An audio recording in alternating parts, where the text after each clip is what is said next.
Coming up, the Tigers get their bite back. Lachlan Lewis sizes up a move into pro wrestling.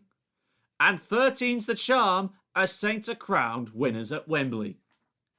Yes, hello, and welcome to the Sideline Chat podcast, the one-stop shop for rugby league. Along with Mark Hendry, I'm Conor Marcellus, and today we bring in you your NRL round 18-19 debrief. And we start off the post-Origin and run home with the Gold Coast Titans playing host to the Parramatta Eels, and Parramatta absolutely destroying the Titans 26-8. Yes, well, coming off Origin, it was a surprise that Mitch Moses backed up, but ultimately he didn't last up. Well, we played the whole game, but with a back fracture. From Origin 3? From Origin 3. So we went through all of Origin, which is a very, very physical game with a back fracture, and then backed it up on Friday evening. That's just crazy. Honestly, that is. I'd say there'll be a lot of pain injections going in across Origin at halftime and during the Titans-Eels match. Who, for the Eels or Justin Holbrook's defence? I don't know, probably a bit of both. Because I think Justin Holbrook's Gold Coast defence would need a bit more of an injection somewhere. Yeah, somewhere. They just weren't there. Like, the defence wasn't there. And, like, when the Titans did score all back-to-back pretty quick, and that was all she wrote for them. It definitely seemed like it was all she wrote, especially once Clint Gutherson started getting involved. I mean, 180 running metres, 2 try assists, 7 tackle breaks. Not a good night with the boot. Only 2 from 4 goals converted before 3 from 5. Before handing it over to Bryce Cartwright. No, Gutherson got 3 from 5. Oh, right. In total. I thought I saw Cartwright have a shot at goal somewhere. No, he might have, but Gutherson got 3 out of 5 attempts or whatever. Anyway. No, but I'd say Gutherson stepped up when Moses... Obviously, they must have known Moses had a back fracture heading into this game, so Gutherson really stepped up his game a notch, even more so, and took more control than what Moses did. I think it's also a good reward for both Nathan Brown and Regan Campbell-Gillard, because they would have had to have stepped up as well, considering that Junior Paulo was also rested for this game. Yeah, he was, and he did have a brilliant performance at Origin, but yeah, it was... They did step up, with Paulo out, Moses with an injury, the team did step up a notch, and obviously key players like what you said, Regan Campbell-Gillard, Gutherson, and that all stepped up. And Reid Marnie just getting more game time after he's been out for most of this year with a shoulder injury. He doesn't look like he's been out for a while. With the performance he put in on Friday evening, brilliant. And he got a try as a reward as well, so even better. Where do the Titans go from here? Would have been inconsistent. Well, started at Alfire, and then they've been hot and cold ever since, and it's still a hot and cold trend now. I mean, like you said, they were held 0 at half time, and they only managed to score 2 tries in the second half, but they just couldn't convert opportunities. No, they couldn't at all. And I think you've got to put that down to the Eels' defence and on that part out there as well. But the Titans' left edge, we expect them to be like this big physical attacking side, yet defensively they just crumbled apart. Yeah, it's pretty much been like that all season. When their attack is on, it's on. But then the defence isn't there to support their attack. It's been the story the whole season for the Titans. It definitely has. Everyone had them as top 8, and they're just outside the top 8 now. So yeah, just outside it. Who knows? I think it was always going to be a big call that the Titans would try and get into the top 8. Yeah. Like, everyone thought, when Farmer Seal and David Fafita signed, I thought, here we go. Top 8 contention right here. And they're outside the top 8 because of the inconsistent hot and cold. And the defence has been a big factor about that. And it showed again on Friday that the defence isn't up to standard with the attack. Like, yes, the attack wasn't at their best against the Eels, but it's been seen better days. And the losses that they suffered in that loss, apart from the fact that they had Kevin Proctor in the sin bin, but Philip Sami and Jamal Fogarty also were on the casualty list from what I remember. But losing Fogarty, that's big. That is a big... Even for 1 to 2 weeks, for the Titans to lose their best half and captain, or one of them, at this point, when you got... It's do or die footy. Yeah, that's just a big loss. Yeah, it is. They'd say that might have had a factor, might have played a factor in the result of the match, but I could be wrong. But losing to Matt Fogarty, he's having a brilliant season this year, arguably. Yeah, That definitely was a big deal. he stepped up from last year. Now, because all the Sydney teams had to relocate to Southeast Queensland because of the things we're not allowed to talk about, lest our big tech overlords decide our fate, Manly, he joined the Gold Coast in a doubleheader against St George Illawarra, and they came away 32 points to 18. After being down by 2 at halftime, the Dragons, they will put in a much better performance than I anticipated. Yes, Ben Hunt had a good Origin game, and they came out. There was tit for tat, but I always had a feeling that during the second half it will go downhill. And sure enough, we went downhill.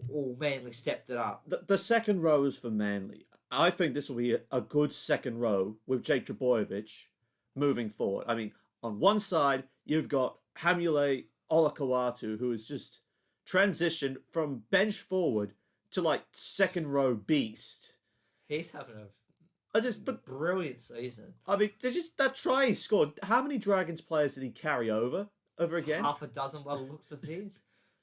He could have carried over the whole team and still managed to score.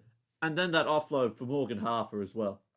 Oh, so that was some good right edge play. And then the other side of the field, you got Josh Schuster there as well. Who's supposed to be a half, but playing in a forwards.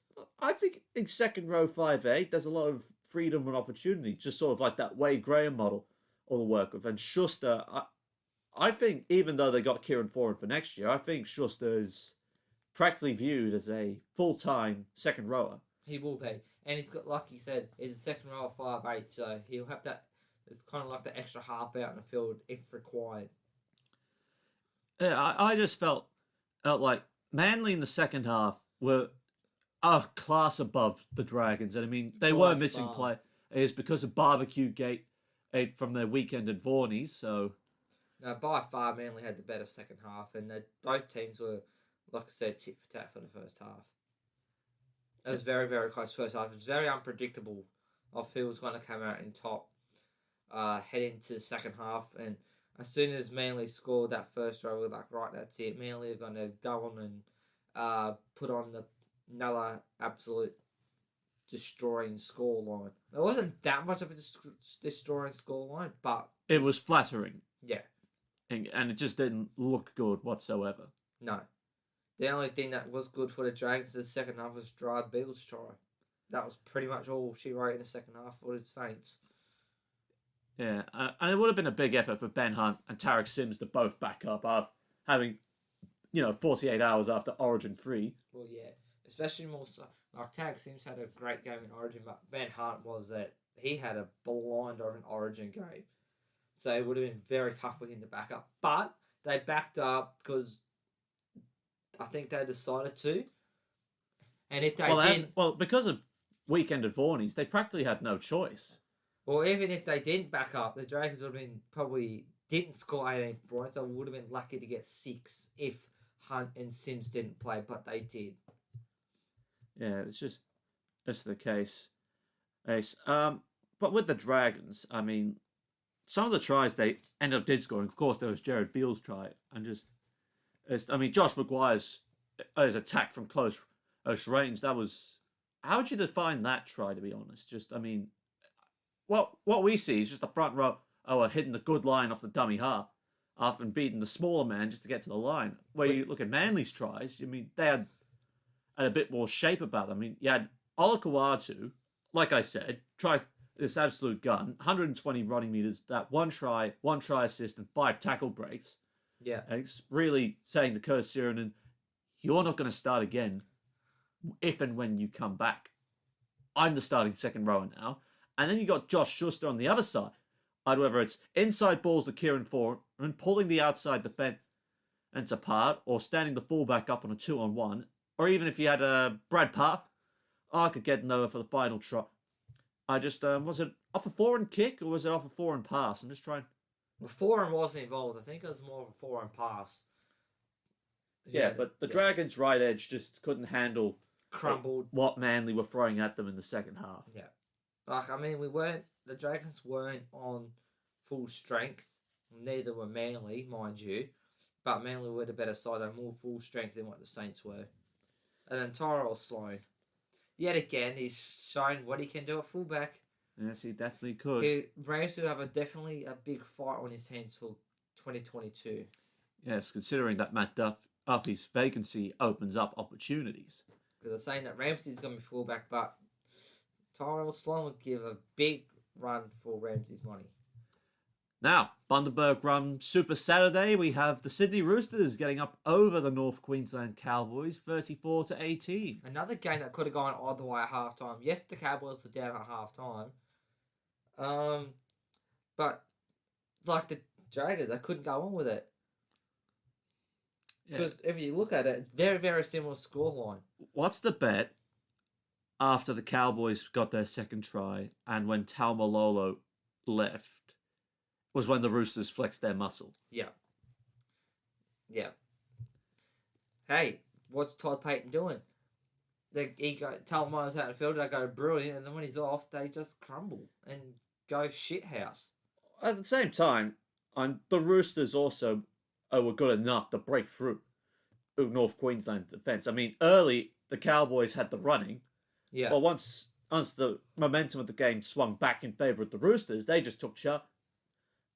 Especially on the side of the field after David Bowen went down. Oh, yeah, that was unfortunate. Doing his ACL has now been confirmed, so he's out for the rest of the year and will probably miss the start of 2022 as well. Definitely 6 to 9 months, you'd have to say he's going to miss probably mid next year, I would say, or mid. Well, 6 months. So June, yeah. So that would probably be about what, round somewhere between 12 and 15. Yeah, something like that. Mid season, but that's a big shot in the foot for Cowboys. But I tell you what, Drew Hutchinson and Angus Crichton out on that left side. I mean, just focusing on Hutchinson alone, 3 try assists, 6 tackle breaks, and a goal line dropout. Yeah, like ripper of a game, Drew Hutchinson. And I hear he's been rewarded with a contract extension as well, so that's good news for him. I mean, he's had I think it's another 2 years. Maybe. Or I was think it 1 year? I don't know. I know it's definitely 1 year. But yeah, that's really good. I mean, this bloke, if you remember from early on in the season, had his ribs busted up in the loss against Parramatta, and now here he is back in the side. Well, he's been back for a couple of weeks, but really is a good game. And the sort of like, and considering this bloke has had at least 1 or 2 ACL problems as well, that's a good reward. Very much so, and it'll be hard to leave him out of the side heading into 2022 when Luke Keary comes back. Everyone's going to say it will be Keary Walker halves combination. Well, Hutchinson will have a bit of a say in that. Nah, Keary will be there, and Walker's the future of the Roosters. Yeah, I know as well. Keary Walker will be there. Hutchinson will be. I think Hutchinson will be fighting both Adam Kieran and Lachlan Lamb for the bench utility role if all 3 of them happen to stay beyond this year. Yeah. That's where I think it is. Yeah. But at the same time, Victor Radley, he also had a good part to play.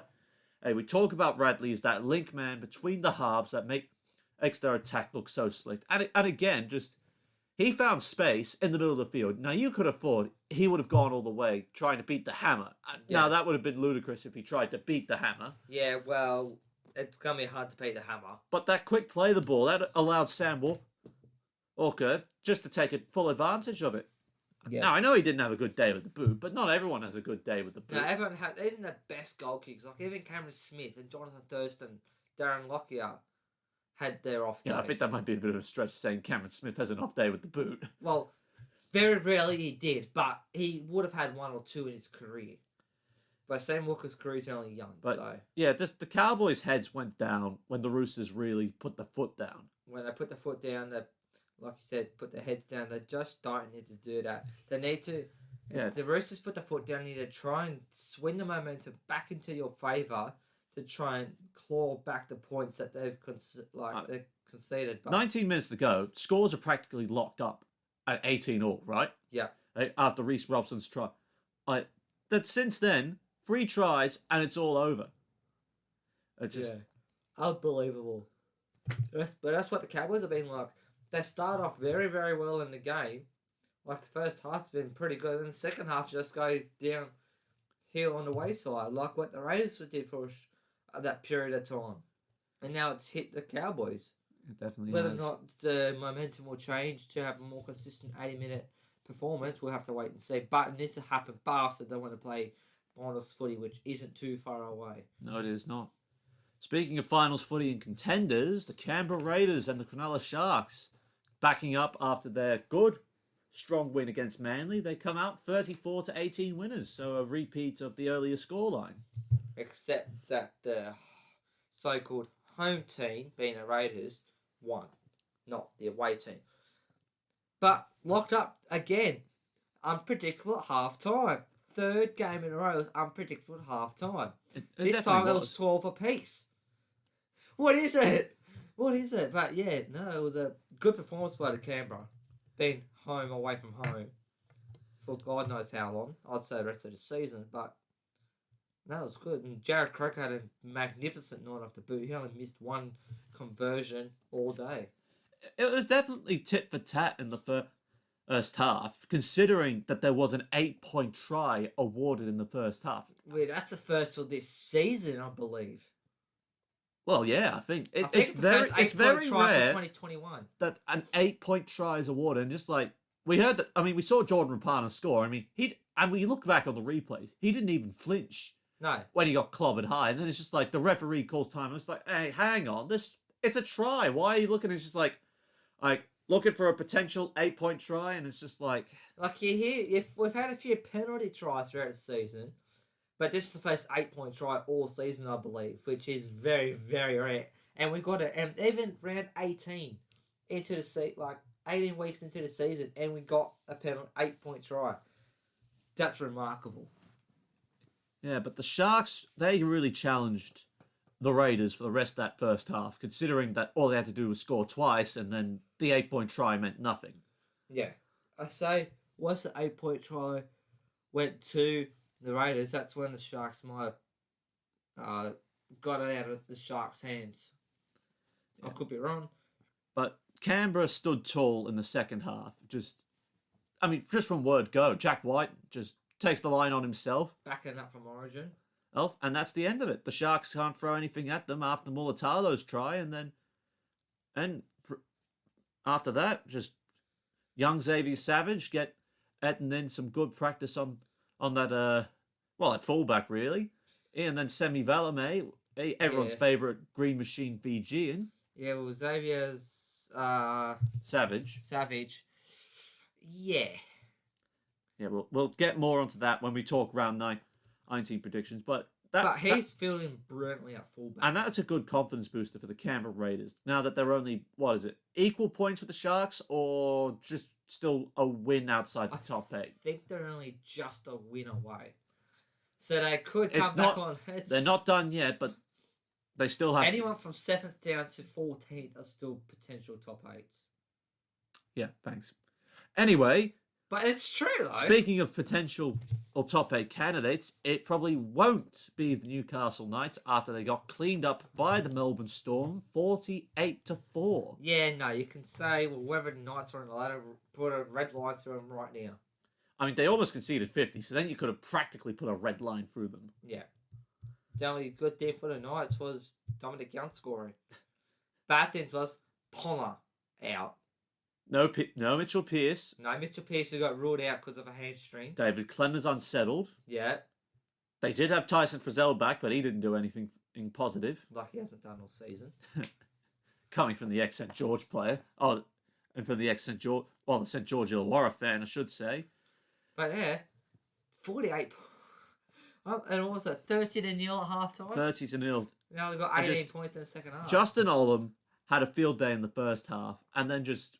The Knights' defence fell apart. I mean, why would you let Jerome Hughes run 60 metres on his own, unchecked, before setting up Remus Smith if the score down the centre of the park? Just, why would you do that? Bad defense, Oh yeah, bad defense. but brilliant attack. Oh yeah, and then just talk about room service bounce from Justin Olam, getting back to him for Nico Hines' try. That's unbelievable. Just That left edge. That left edge is just mwah. On son. Like the whole team's been on son all season. And just Nico Hines. We were talking about this before we came on. Just the Sharks signed Nico Hines up at a steal. Like for whatever price they got, it's probably doubled or tripled by now. I think it was Gus Gould on Channel 9 commentary team. They said every time that he plays, Nico Hines plays, his value goes up and up and up and up and up. I mean, he's too valuable not to have starting now, and we'll touch on that. But the Sharks got him in a very good, whatever price they got him at.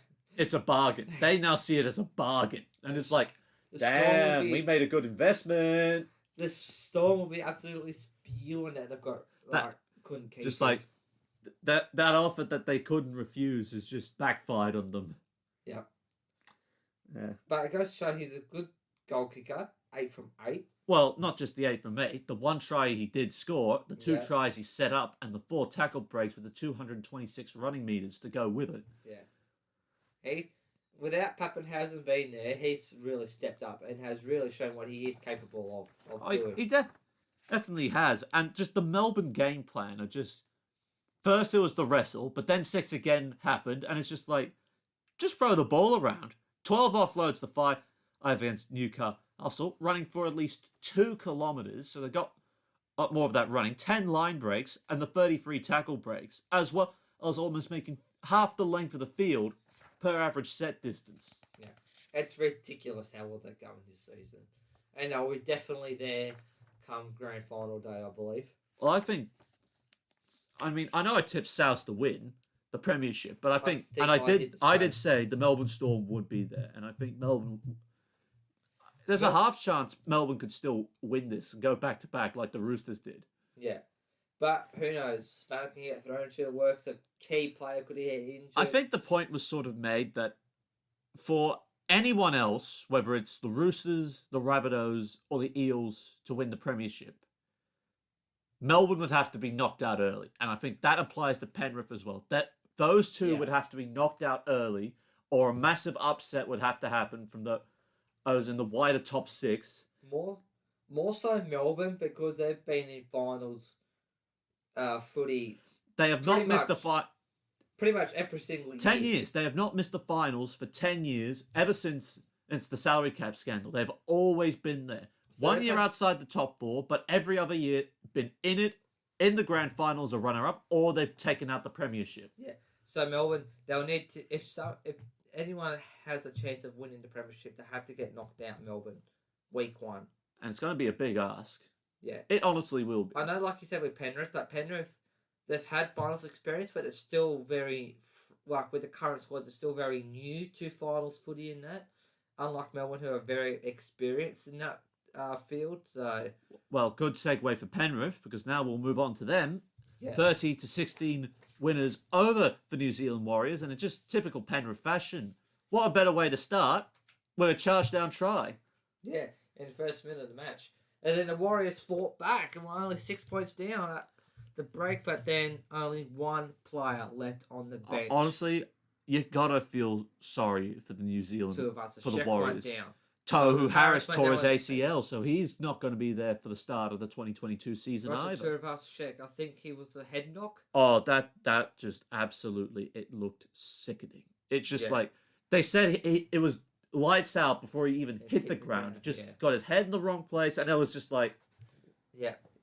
It was just like a sack of potatoes that just fell to the ground. It was just... And then who else did they lose? Rocco Berry with hamstring tightness. There goes 3. And then Wade Egan, I think, got HIA'd. Yeah, so they would have had to deploy 18th man. But they couldn't. The 18th man can only be deployed if you lose 3 players to HIA, or a player gets ruled out for the rest of the game off a foul play. Yeah. So the Warriors couldn't trigger the 18th man. One foul at HIA and 3 injuries.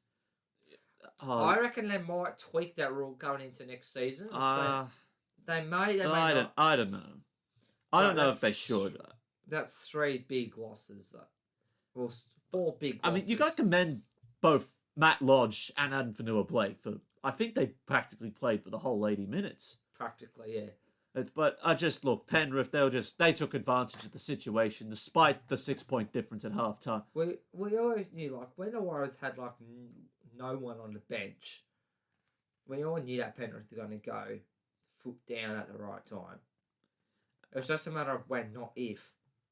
Yeah, and they didn't. But and that right edge with Charlie Staines and Liam Martin, just Yeah. I see why there's Liam promise for Penrith because I mean we talk about their left edge. I mean at full strength and in the right places, you got Crichton, you got To'o, you got Jerome Luai, and you got Viliami Kickout. But then you look to the other side. I mean, you got Crichton playing there at the moment. Then you got Charlie Staines, who of course, by his own standards for try scoring, he's out of touch.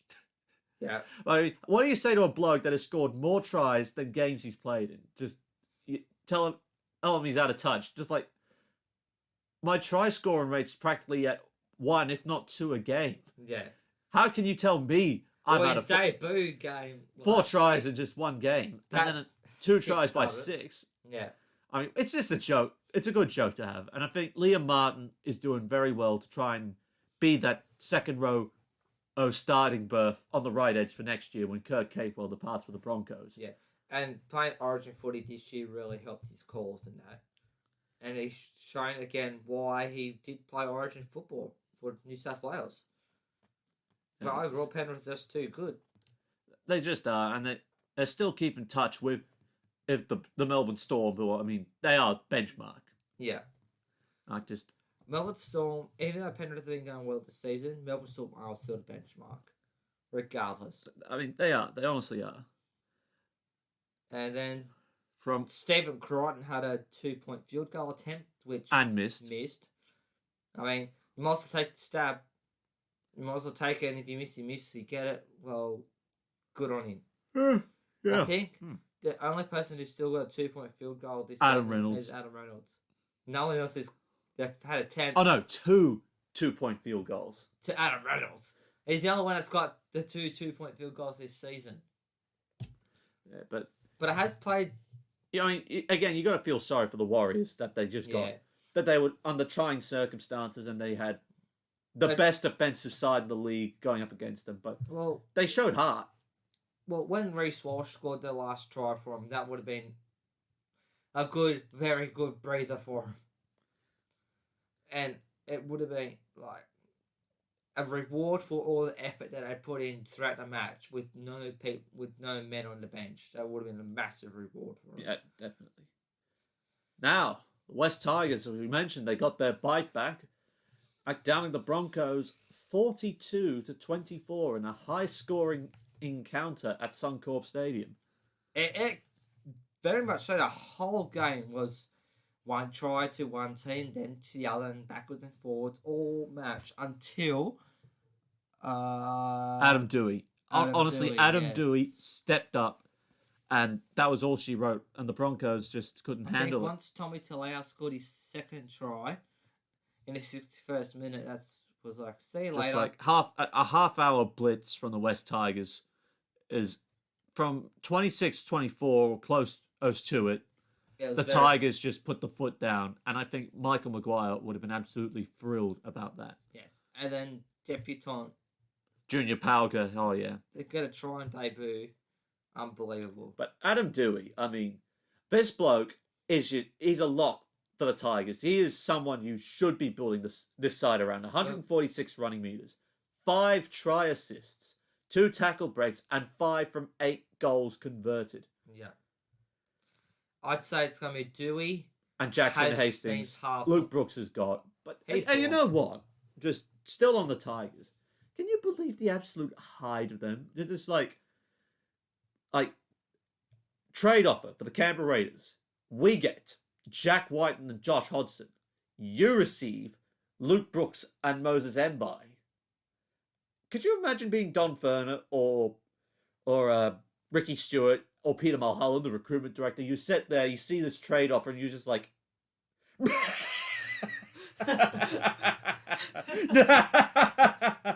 serious? Yep. Get the hell out of my office. Yep. Can Can you believe the absolute hide of the Tigers saying, give us your State of Origin 5-8 and your England International, and we'll give you a halfback that has been out of form for the last 3 seasons and a player who doesn't know what his best position is. Get lost, will you? Good thing that the Raiders rejected that big time. Because why would I get rid of Hodgson and why would I get rid of White? Why would they? Why would they? That's just desperation for the Tigers to free up salary cap. That's bad recruitment targeting right there. Just like that shows how desperate the Tigers are. And it'd be honestly like the Melbourne Storm, the Gold Coast Titans saying, give us Cameron Smith and Billy Slater and you receive Jared Hayne and Ash Taylor. It just doesn't make sense. No, it does not. It's just... What were they thinking? I mean, it'd be absolute madness. It'd be like a shitty team telling one of the better sides, although the Raiders have been far from their best, but at their best, it'd be like saying to the Raiders, give us 2 of your superstars and we'll give to you in return 2 duds. Yeah. That's not good business. No. And the Raiders know this. For superstar, then yeah, maybe. Yeah, it'd be like saying to the Raiders, all right, you want Jack Whiten and Josh Hodgson? Give us Dane Laurie and give us David Norfoluma. Yeah, now that's a better deal. But it still wouldn't have happened. No, it still wouldn't have. It still wouldn't have happened. But... Well, I mean, with Dane Laurie, it would have been good for Canberra because Nickel Klugstad's still out and they're down on fullbacks at the moment. So, and David Norfoluma is David Norfoluma. Yeah. So it's quite a freak. And it would also been good yardage for the Raiders to get. So Forwards and Haas can do their thing. Yeah. But back to the match, it was really, really good, entertaining game for a Sunday afternoon at Suncorp, which is very rare. Considering it was a Broncos home game at Suncorp, it was very rare to see. Yeah, the Broncos in the daytime, they're probably like vampires. I think that's their curse. I think that's a curse. I can't even remember the last time Broncos won a daytime game at Suncorp Stadium.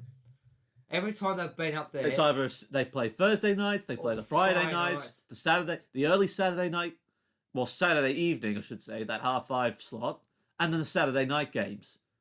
Yeah. And very rarely do they get Sunday nights as well. Yeah. Well, I mean, no one really gets Sunday. They get mostly Thursday night and Friday Thursdays night. And Fridays because they're like the ratings juggernaut for Channel 9. But they have them.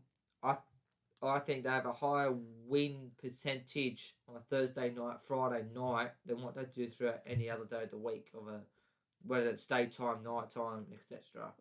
But look, the Broncos' defense crumbled and they got behind. I mean, we all often say it just takes one try to break the Broncos' spirits, and even in a tight one, it took one try again. Yeah.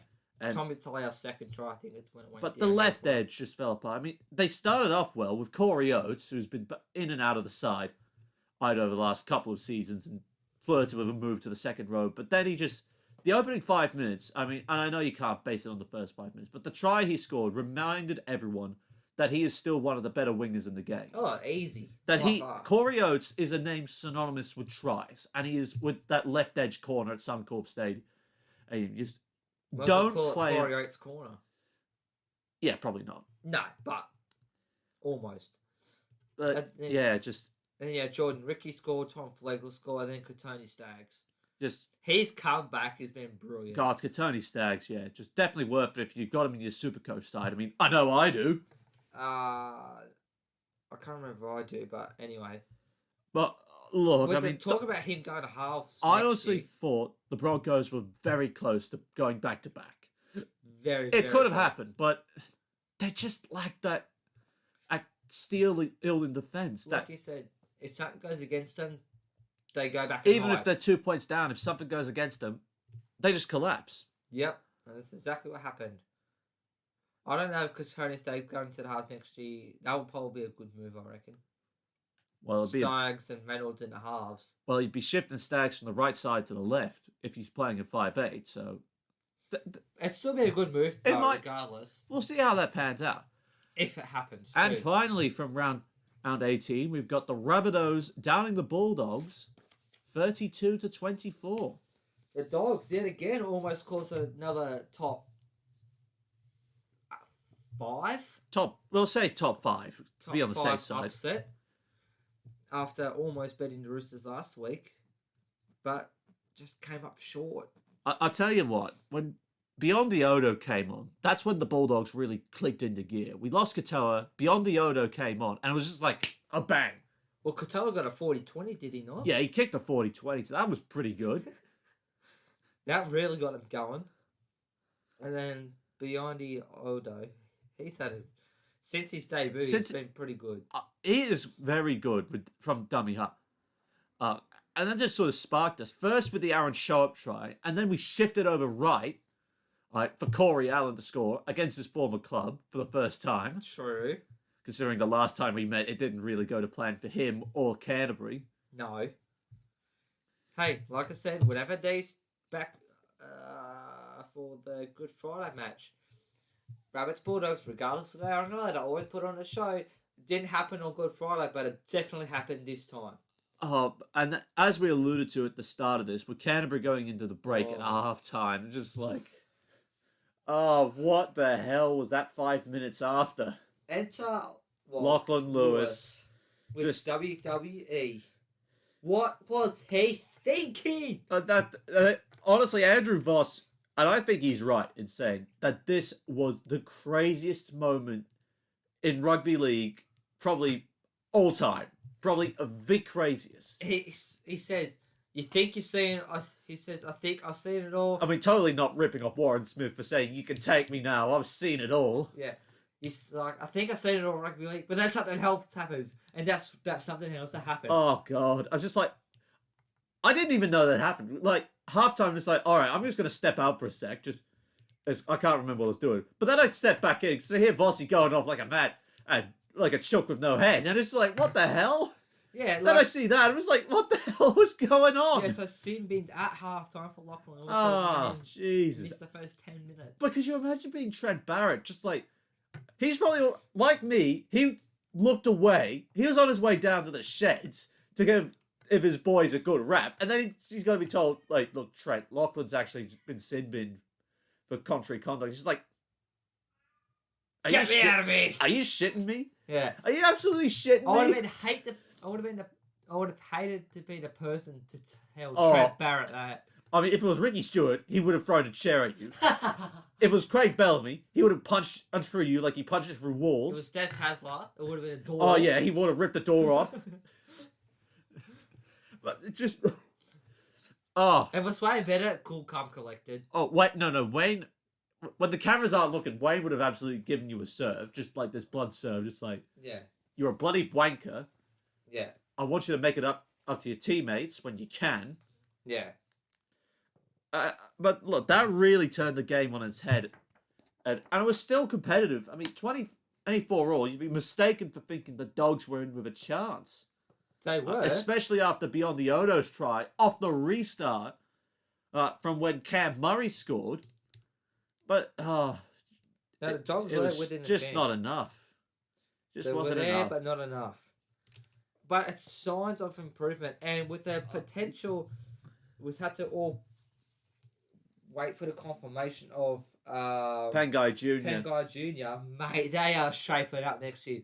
Pangai Jr. forwards, Matt Burton, Brent Naden, Josh Matt Adokar. Duffy, Josh Adokar, And then maybe Paul Vaughan as well. What the hell? We just need a good... Well, we got Marshall King, but we probably need a better dummy half option, and then... Well, then you got your half of Avril. Well, look, like I say, I mean, you can't fault the Dogs on their effort. I mean, you look at Jackson, you look at Thompson, and... But the 6 players we just mentioned that are coming into the club next year, that's just going to really step them up a notch. It definitely has. And I mean, considering the fact that 8 points or less against 2 top 6 contenders in the Roosters and the Rabbits, I mean, you could say, but the Roosters didn't have Tedesco and they didn't have all the Origin stars. You can say, but South didn't have Latrell Mitchell playing and Mitchell would have made all the difference. Well, yeah, they could have. And I mean, they did have Murray playing as well. Yeah. And Cook, but they also lost Johnson throughout the match too with hamstring.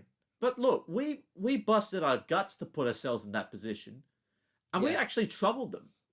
Yeah. So we're still on the bottom of the ladder, which sucks. But we got heart. And I can tell you that we got a lot more heart than what the Broncos have. They're only 2 wins behind them now. There's still time that we could somehow rescue ourselves and just finish 15th again. Mark Nichols' strike. Right place, right time. Or not. Oh, Wow. That definitely was right place at the right time. I was like, wow, he got that one. Yeah, he would have. And I think that was his 150th career appearance as well, so... Yeah, I'd say so. And first try in about 7 years as well. Yeah, very long time between drinks, and he would have been celebrating hard. Now, from round 18, we move on to round 19, and we start off at Seabus Super Stadium with the Parramatta Eels hosting the Canberra Raiders. A bit of pain for the Raiders, of course, as we mentioned. Xavier Savage has been ruled out for the rest of the year with an AC joint. So Jordan Rapana shifts to fullback now, and Harley Smith-Shields is called up to the wing. And with Jack Whiten ruled out through injury, Matt Frawley starts at 5'8" alongside Seth. And Ryan James drops out of the side as Matt Tomoko is added to the bench alongside Sia Soliola, Joe Tarpany, and of course Tom Starling. For the Eels, they have, with Mitch Moses out, young Jacob Arthur will come back. Junior Paula is back as well. So Nikore goes back to the bench and Bryce Cartwright is out altogether. Tom Opacek is out and Blake Ferguson's been recalled. And in place of Opacek, Will Penasini gets his start for the Eels. For his debut. And obviously... Hayes Dunster is back to the reserves. With the return of Blake Ferguson. Interesting call to bring Blake Ferguson back into the lineup. I wonder what triggered that though. Because Hayes Dunster hasn't been no slouch. Certainly not. I just don't know what caused it though. Well, look, I think for the Canberra Raiders, because there's been no reserve grade, so yeah. But for the Raiders, losing Savage and losing Whiten, those are practically 2 big losses right there. Yeah, especially Savage is that was the third. I mean, it started out with Nickel Klukstad. Then he's had problems with neck injuries. Yeah. Then they tried Caleb Aikens at fullback. Then he went down injured. That didn't really work out well. Well, he went down injured Then too. Bailey Simonson, I think, had a crack at fullback. Yeah. He went down injured. And then they had Xavier Savage after his illegal debut against St George Illawarra. Yeah. And then he's gone injured. And so now they're down to Jordan Rapana, and I think the only option they haven't tried at fullback yet is Albert Hopewadi. I think he might be out injured too. But anyway, either way, they're very, very thin on fullbacks at the moment. If Rapana goes down, and if Albert Hopewadi's out, well, then they might be screwed. Well, then they'd have to move one of the centres into fullback or try something at least. I reckon if Rapana goes down, and I'd say... Not that we're saying he will. Yeah, we're saying if. I'd say next fullback will hopefully it doesn't happen, but Sebastian Chris. I don't see Jared Croker going fullback. Well, I mean, it could happen, but yeah. Well, I mean, if you wanted to fit Tomoko, Chris, and Croker all into the same side, considering Curtis Scott's practically on the outer... That does work out in Ricky Stewart's favour. Yeah. As for Parramatta, the fact about Mitchell Moses probably missing somewhere between 3 and 5 weeks with his back problem. It's a very, very bad time of year. It is. And I think they're going to play Melbourne within this next 3 to 5 weeks as well. So that's even worse that they lose their halfback. Would have played the Roosters in round 20. And then I think they play Melbourne the week after that. So with the Storm and the Roosters not that far. So Roosters... and they got to play the Rabbitohs as well. So this is their run on the next 3 to 5 weeks for them. After tomorrow night, Roosters away, Rabbitohs at their home away from home. Then they got to play Manly again. Then they got the Cowboys. That should be an easy one. The Storm and Penrith in the final 2 weeks. So if you're looking at that 3 to 5, he probably just misses out on the Melbourne clash, but would be back just in time for the Penrith match, which would be big. Yeah, Battle of the West up in Queensland. Well, as far as we are aware, that is. Yeah, I'd say it's going to be Queens for the rest of the season. But anyway, it will really test the Raiders and see how they go without Savage and White. In all honesty, it definitely does. I definitely think it would. But who to win though? Well, Jack Whiten's a big loss, as is Mitchell Moses. So that's practically two of the best attacking options both sides have. But you got Blake Ferguson coming back in, and that will be a big boost to Parramatta's yardage game. And I think it will really depend on yardage game between the wingers and the forwards. And I think when you got Seaver on the left flank, you got Ferguson and on the right, and then you got a forward pack at the way that Parramatta have got it set up with big bodies, forwards with silky hands, and I mean Isaiah probably just buy of the year. We keep saying he's the buy of the year. He is though, it's true. But look, I think the Raiders, they have been resilient when they have lost good players. I mean, it is a bit of a different story, or considering that Josh Hodgson is still there, but Jack Whiten isn't. But I think this is going to be a close one. Yeah, I agree. Look, and Tom Starling could be the difference there as well, if that's speed off the bench. But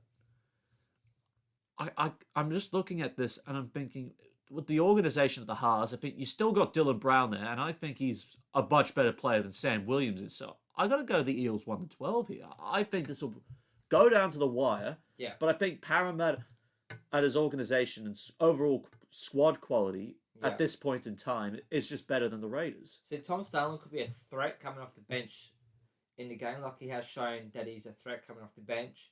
But I don't think that'll be enough. I reckon Parramatta will win by 6 in a very, very tight match. Yeah, that'll be very, very tight at that one. Now, the Sydney Roosters playing host to the Newcastle Knights on the Sunshine Coast. Couple of ins for Newcastle. Well, Daniel Saifiti's back in the side for Adam O'Brien, which pushes David Clement to the bench. And Suaso Sue is the fresh man on the interchange. In what I believe is Phoenix Scotland's starts at halfback now after losing Mitchell Pearce. And I think there has been no other changes, although Lachlan Fitzgibbon, I think, has been bumped dropped back to the reserves with Connor Watson starting at lock and Mitch Barnett in the second row. As for the home team, Tedesco is back, so Joey Manu is into centres the partner of Billy Smith with Josh Morris. That's actually surprising. I will say, that is very surprising that Josh Morris is dropped. Probably resting him, I would say. They're resting for maybe 1 or 2 games, and then come the right time of year, I'll probably drop Billy Smith and then let Morris play for the rest of the season to help the finals run. How many times do we hear that Josh Morris has either A, been dropped, or B, been rested? Not often. And to finish back the team was Taki Haho is back and takes his place on the bench, replacing Fletcher Baker, with Angus Crichton into the starting side, and Nat Butcher goes back to the bench. Well, look, I could say one-way traffic right now. It will be one-way traffic. I think you're looking at the combination between Hutchinson and Crichton. That is flourishing very nicely, and I think Sam Walker will get his goal-kicking boots fixed up after a week where he did not have the best day with the boot. And of course, playing Joseph Manu in probably his best position as one of the best centres in the game. He can play anywhere though. Yeah, but when required. Look, Newcastle, they're not going to make it. I mean, we touched on this, and they got touched up by the Storm. Practically 7 to 8 tries to 1. Yeah. And I mean, I don't know where the Knights go from there. I mean, it's clear Adam O'Brien has not swung the axe on ill performers. He hasn't, no. Look, I'd say for the rest of the season from now on, Knights are trying to maybe jag a win or 2, maybe 3. I don't know how many wins they can on jag. 2022. I mean, their attack is not... Well, it just proved their attack has been non-existent on a week-to-week basis. Yeah. No, Knights will be focusing on 2022 now, surely. They're all but done. Yeah. If they lose to the Roosters, I'd say that's it for them. Yeah, look, I know They're still missing maybe one or two.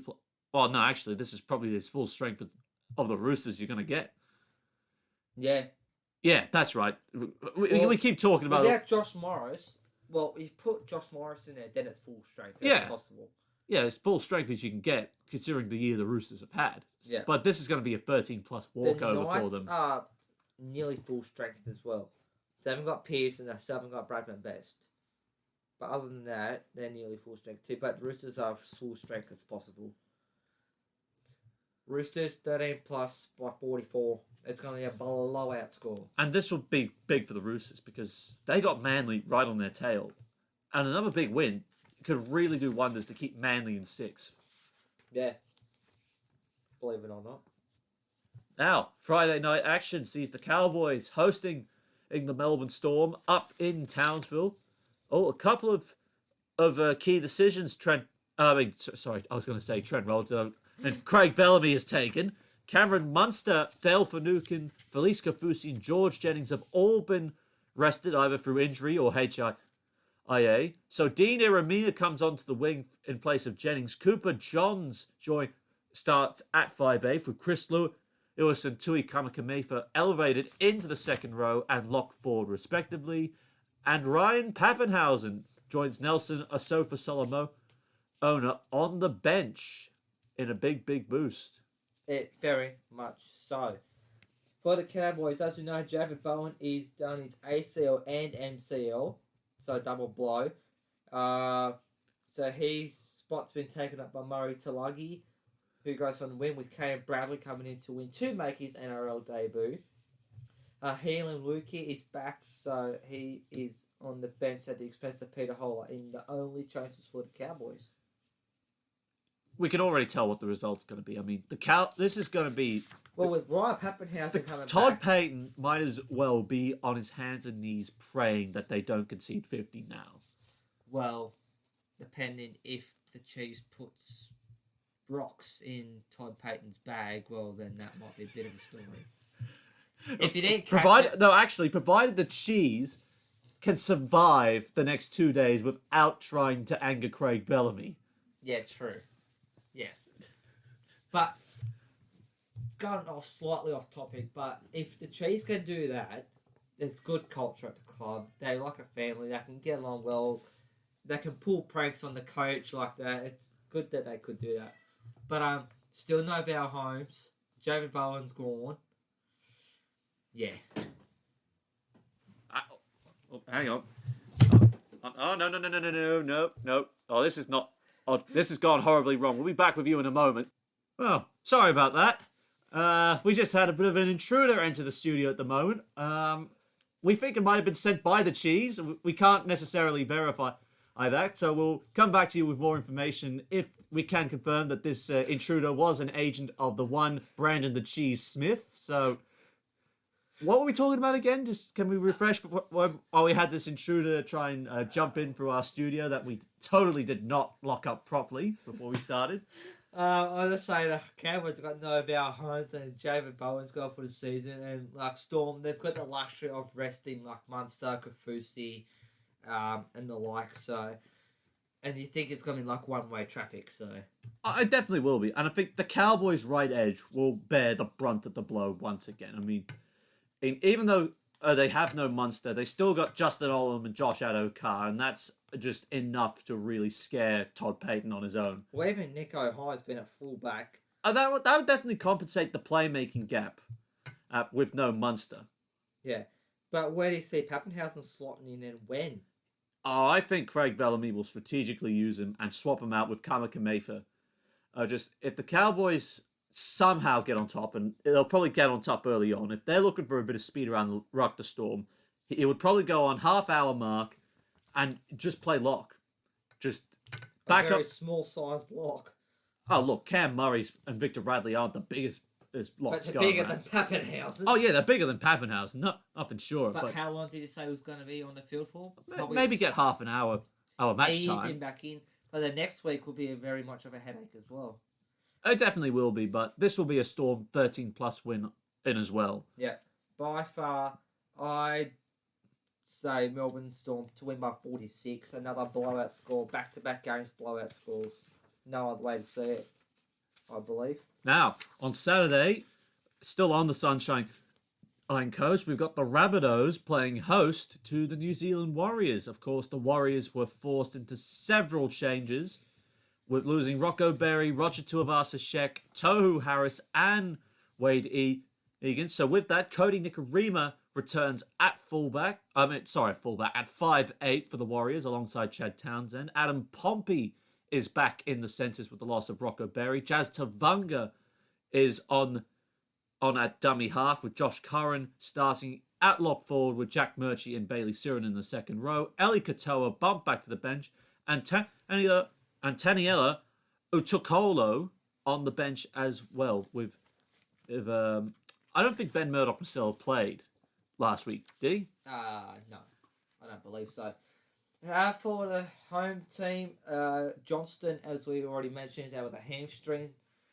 So his place has been taken by Jackson Paulo, with Josh Mansour on the other wing, with Tane Milne going back to the bench and Braden Burns dropping out together. Mitchell's back at fullback. Jai Arrow is on the bench after serving a suspension for some one Saturday night fever dance he'll probably won't want to have again. And then Liam Knight failed his HIA and has not been named, but Jacob Host is in the squad and will be monitored after his head knock. And Benji Marshall and Hamai Saleh won't be available. Look, I mean, the difference here is the Warriors will actually be able to field a full 17-man squad, provided that there's no more freak accidents into head knocks that occur. True. And with the return, Townsend didn't play last weekend, didn't he? No, I think he did. Yeah, it was a late inclusion, I think. Yeah, him and Harris were both late inclusions, but Townsend was able to last the whole game. I'm surprised that Wayne Bennett has named Tane Milne off the bench. In all honesty. I think the versatility between centre, wing, and the second row could play in at some points as well. True, but the rate that Tane Milne's been scoring as of late, him and Johnston, I knew there's going to be obviously one change to the win due to Johnston, but I wasn't expecting two. So that's a bit of a surprise thrown in there. But like you said, he can play, win, Well, I mean, the loss of Johnston, who we got to keep in mind, is leading the stakes to be crowned the Ken Irvine medalist for the top try scorer of the year. He's up, to 24 in 18 games? But having a like-for-like winger in Josh Mansour come in... Who hasn't played for a while, Sometime, yeah. And with our reserve grade being going on, he'll be a little bit... But upside is he comes in on the left edge, so he gets the benefit of playing outside of Latrell Mitchell, Cody Walker, and Dane Gagai. So you could interchange Johnston and for Mansour, and the left edge of South still won't be impacted as much. Well, no, because Josh Mansour is just as much of a good try scorer than what Johnston is on his day. On his day, yes. But when he's a bit off form, when he's not try scoring, though, he's still there to be a support player and help set up tries. So he's a good replacement. And Jackson Paulo, he hasn't played for a while either. So no, he hasn't.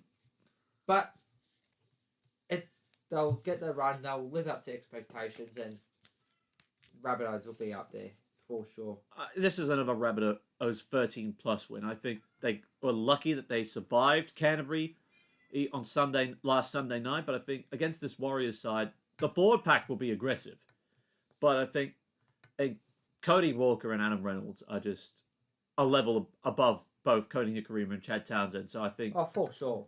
It'll be another big scoreline for the Rabbitohs, and they'll keep pace with both the Storm and the Panthers sitting atop of the table. My prediction is South Sydney to win by 36. I hate doing blowout scores because everyone hates blowout scores, but that's how I can see it. Hey, it's better than the wrestle and having 54 penalties in 2 games. True. So, would you rather go back to that? I think not. No.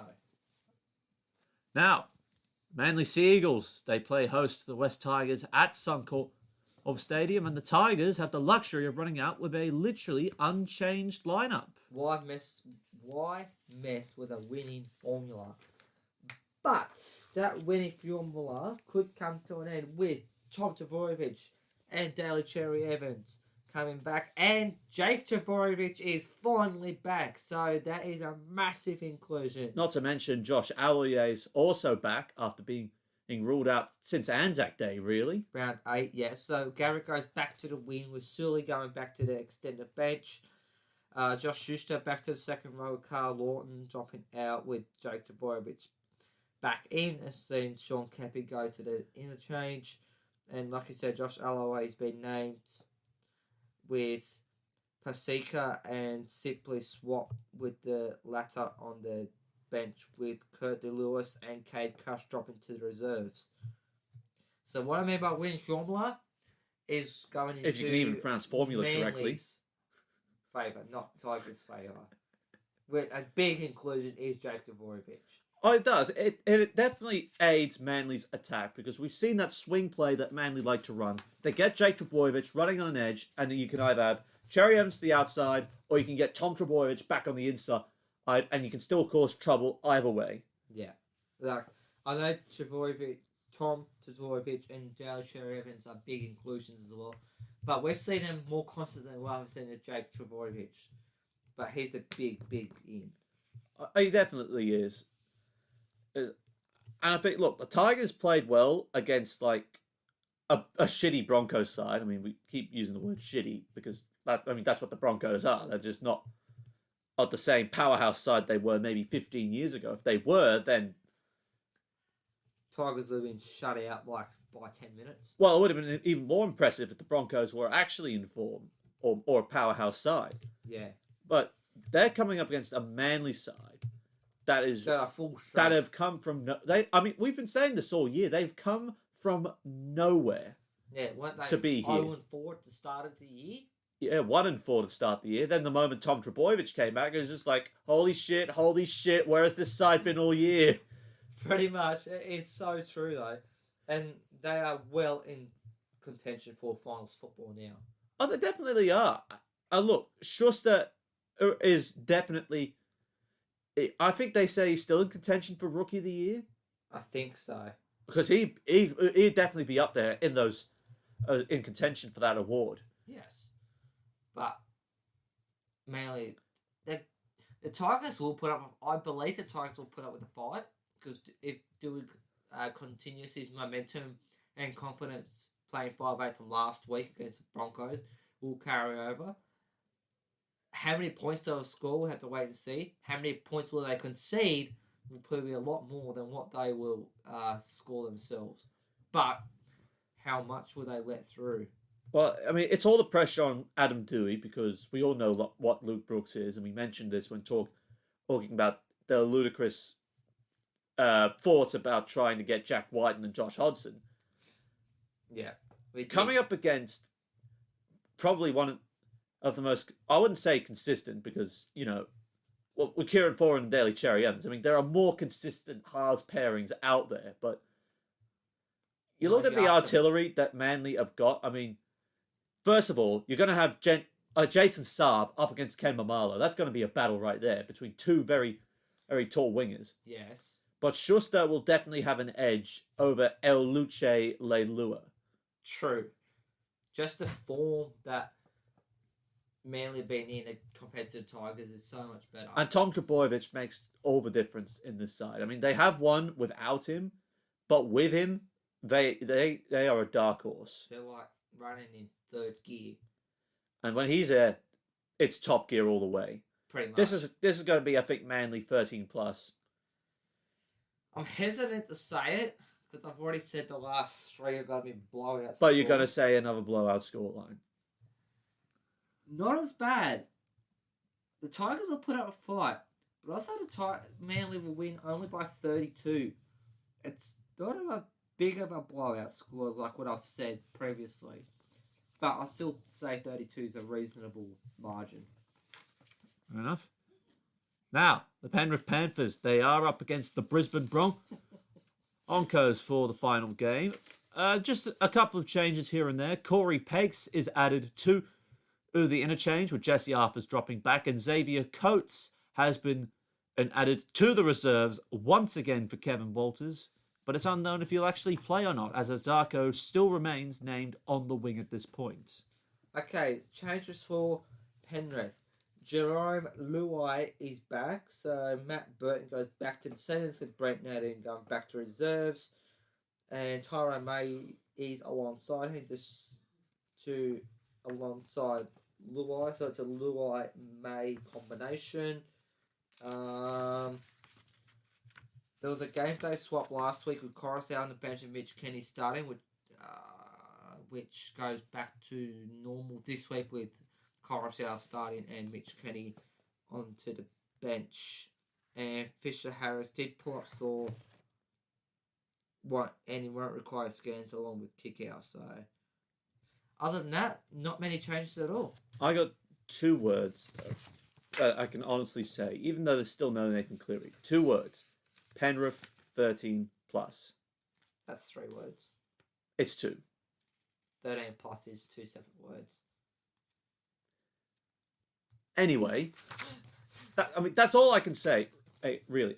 Look, the Broncos are not going to be beating Penrith by any stretch of the imagination. No. No way. Even with Katoni Staggs, they might still bag a try or 2, but Penrith are just... You're talking about second last versus second. Yeah. You honestly are. Yeah. And the Panthers are just about as full strength as you can get, minus Nathan Cleary. When I get Cleary back, then The foot will go down, and the race for the minor, and the 3-way race for the minor premiership will really open up. Yeah. It'll go out the window.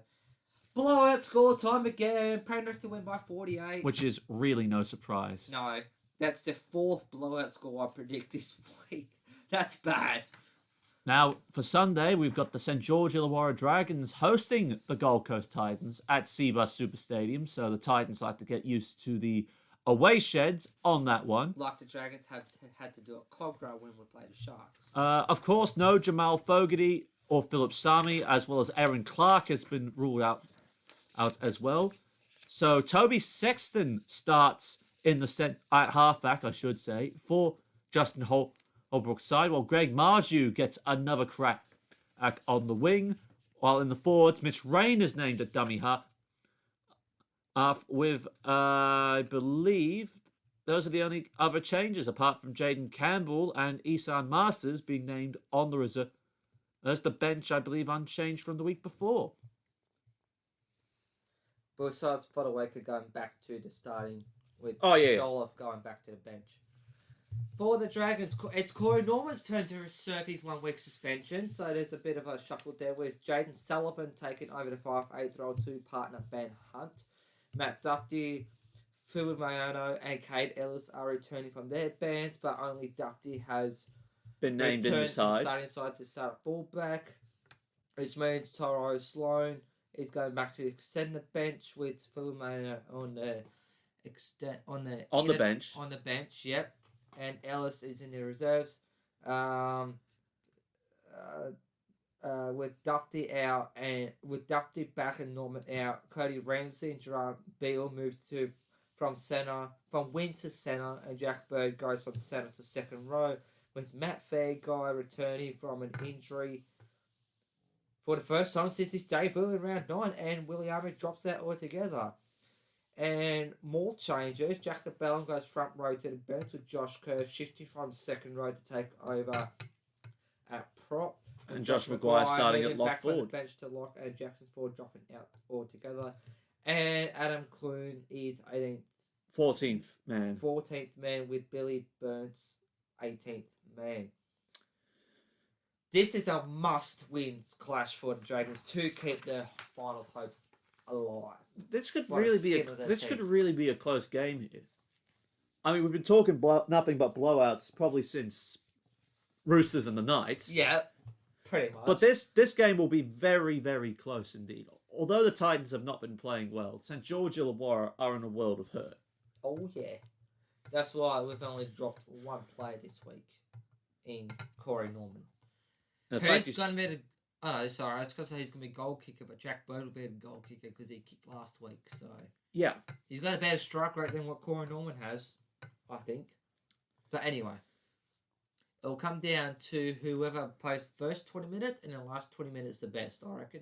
Well, with the Titans, with no Fogarty, they've had to throw something to Toby Sexton. I mean, his first game of the season, and he's expected to try and aid the Titans to go towards the top 8 because they're still in the hunt for that as well. True. That's why they must win for the Saints. You would have to think for the Titans to win, Ash Taylor would have to step I up. was just about to say that Ash Taylor has to step up to take control because There's all the talk with Ash. When Fogarty's been there, Fogarty's been taking control. And he's on the lesser money than what Ash Taylor is. Ash Taylor really needs to step up this time. There's all the talk that Ash Taylor could be bound for the Betfred Super League because no one in the NRL wants him. He has now got 2 months to try and prove to Justin Holbrook that he is worthy of wearing the navy blue of the Gold Coast. Well, at the start of the year, he was going really well with him and Fogarty, and that were going really well in the halves, but then since then, it's going to drop down. It's a flip of a coin, really, for this one. It really is. I mean, David Fafita could break the game open at any time. Yes. It's just going to be a matter of can he do it consistently because the Titans have been up and down. I mean, like, from blowing the Raiders off the park one week to being grounded out by Parramatta the following week, or close to it. Yeah. And then with the changes the Dragons have, with Jaden Sullivan coming into 5'8", how's he going to go performing? And then Matt Feagai coming back from God knows how long ago. I would be targeting the right... for the Titans' left edge, I'd be looking at going at Cody Ramsey and Matt Feagai. Yeah. I think those two will be extremely vulnerable if they're playing on the right-hand side, which I think they will, because we all know Jordan Pereira is a specialist left-side winger. And then with Dufty back... Challenge him under the high ball. Yes, and we can score points more with Dufty being there than what we can't without him there. Look, I don't know who to tip with this one. Nor do I. It's very, very tricky. I thought I had the idea right before I came in and sat down, but I'm now tossing over that. Well, Anthony Griffin can inject Adam Clune in any time, and he could be an extra half out in the field at any time as well. We could even swap Sullivan out for Clune. He could, as well. So either way, we have got the extra half on the bench. Well, then so do Titans with Tyrone Peachy. So I know Tyrone Peachy is not much of a half anymore, but he has played there in the past. You know what? I think I'll have to back the Dragons 1-12 here. I think, even though I know the right edge is going to be vulnerable, I just can't see the Titans being overtly consistent enough to try and take them on. Yeah. I'm going to back us this week and just hope for the best. So I'd say Dragons to win only by 14. I don't see us blowing out the score, but I'd say that we'll win by 14. So you're predicting a Dragons 13+ win here? Yes.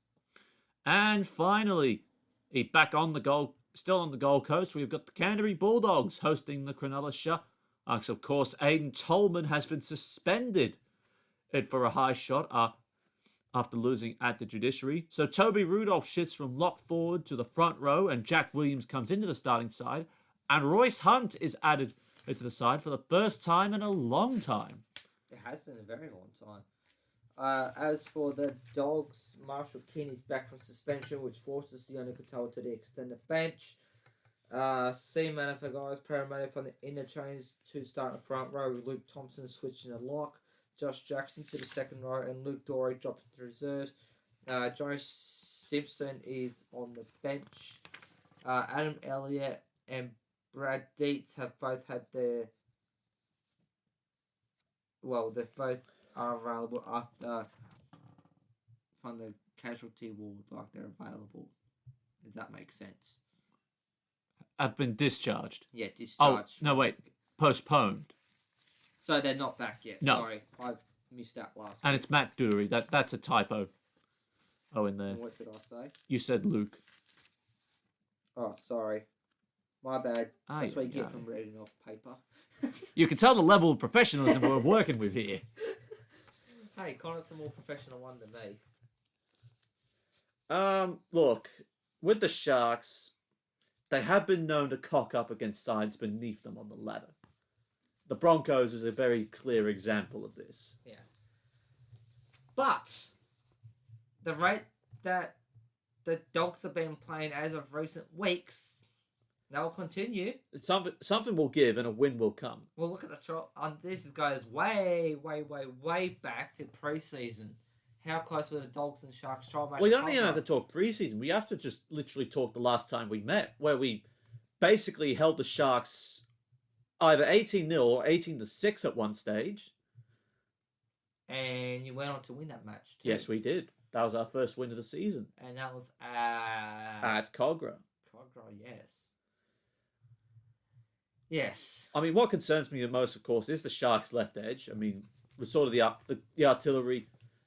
I mean, like, I know they don't have Wade Graham, which is still a mercy at the moment. I'm still going to say he's going to retire, medically retire. Well, he's not that far away, I think. So they've had to shuffle the forward pack around, but that's still a reasonably forward pack to work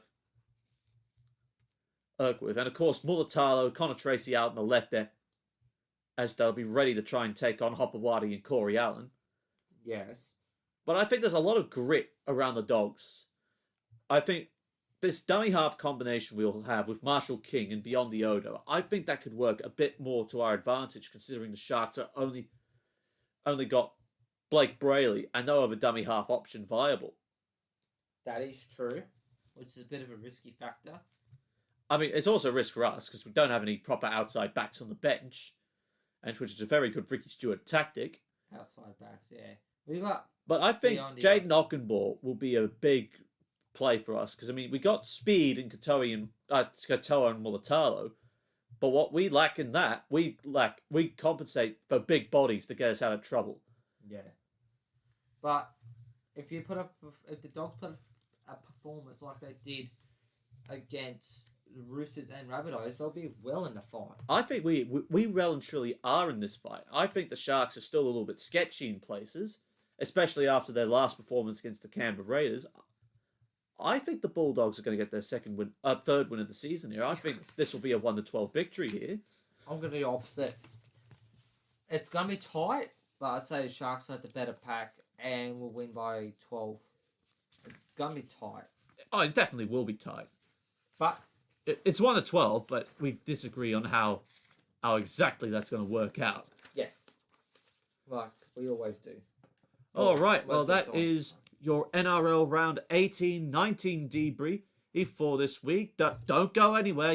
We got your Betfred Super League and Challenge Cup debrief coming up after this. Don't go anywhere.